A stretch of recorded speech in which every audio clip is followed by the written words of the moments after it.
So the Pixel 9a is in-house, and after a slight delay for quality assurance purposes, they are available to buyers today. We do still have some referral codes available if you're looking to pick one up. Save yourself an extra 10% off. I'll throw those referral codes in the description. There's only 10 left, so when they're gone, they're gone. Just something to be aware of. But yeah, this is the first time in a while that Google has kind of upped its offering on the A lineup for somewhat of a different style, and something I'm super excited about is this actual lack of camera bump that is almost flush with the device. As you can see here, this is the lilac color. Let's go ahead and open this up and then talk about it. As Google has done in years prior, the unboxing experience is, well, pretty underwhelming. You're not going to get too much in here other than the phone itself and the actual charging cable. So when you slide the cover off, you get that nice little recycled cardboard box, and you're greeted with the phone right up front. And shockingly, it's lighter than I thought. We'll touch on this in 1 second here. You're gonna have your reading materials. Just pluck that all to the side. And then your typical USB-C to USB-C cable. So yeah, unexpectedly, nothing is new here. Let's go ahead and pry this off and take a look at the device. So, all right. Right off the bat, I do have to say, I do like this colorway here.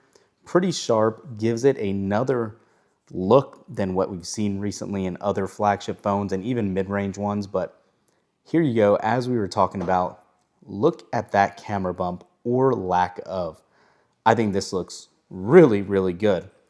This is actually a plastic phone, but after holding the iPhone 16e for a while, which is actually glass, this plastic feels almost identical. It's nice, it's matte, it's not going to show a lot of fingerprints, and I think this is going to be a good choice for the budget conscious people out there right now.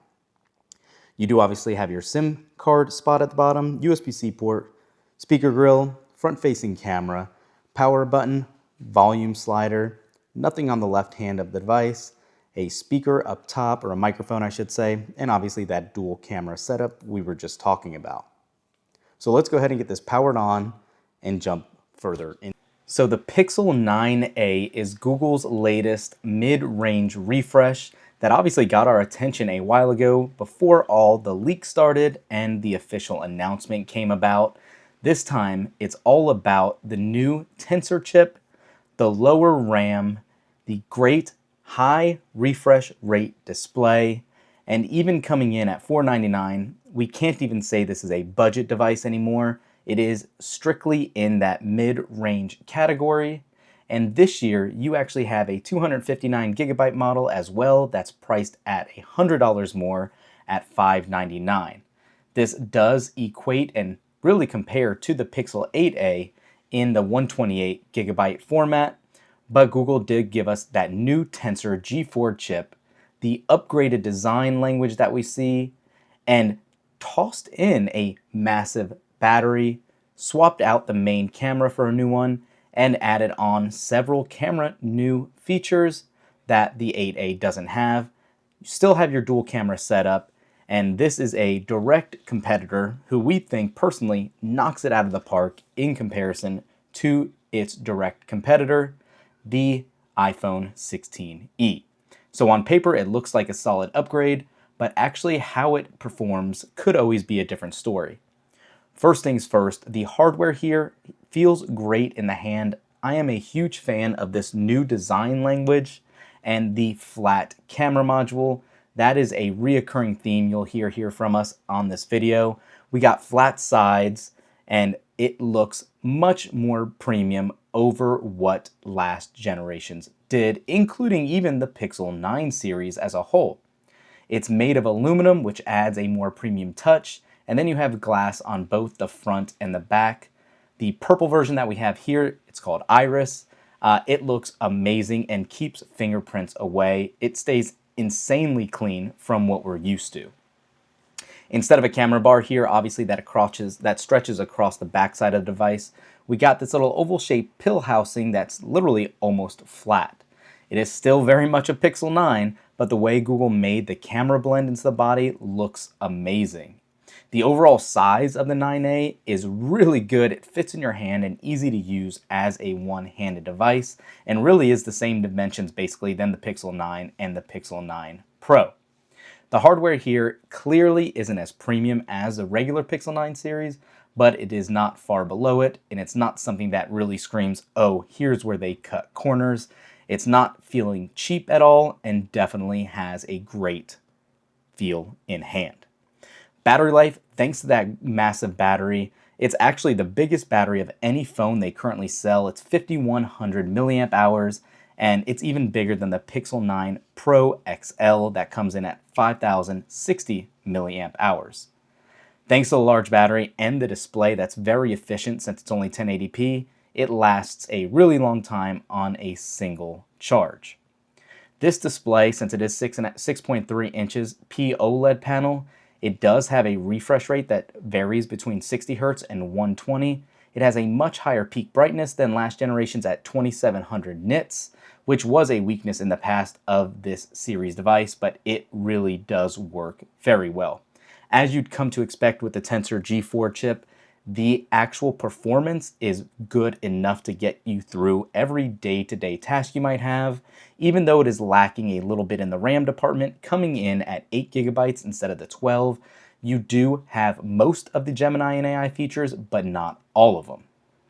The refresh rate on the display, the Google Pixel stock software, and the Tensor G4 powering things, it makes it a quick little phone that can handle mostly everything you can throw at it. Software is exactly what you'd expect with Android 15 out of the box right now. It does have Android 16 capabilities when it's released later in Q2, along with the same 7 years of OS security and feature drops that most of the other Pixel 9 series devices have. If you buy this phone, it will be supported for more years, and you probably won't own it considering this is a mid-range device. All in all, as a quick review, if you're asking for my opinion, this gives you the best Android experience at the right price point here, and the cameras are definitely serviceable with that 48 megapixel f1.7 aperture with an 82-degree field of view with super res up to 8x. It has OIS and EIS, and that's paired with a 13 megapixel ultra wide lens at an f2.2 and 120-degree field of view. You'll notice though that the telephoto lens is missing, unsurprisingly, on a device of this price point. However, the pictures it takes is still really, really good in bright light.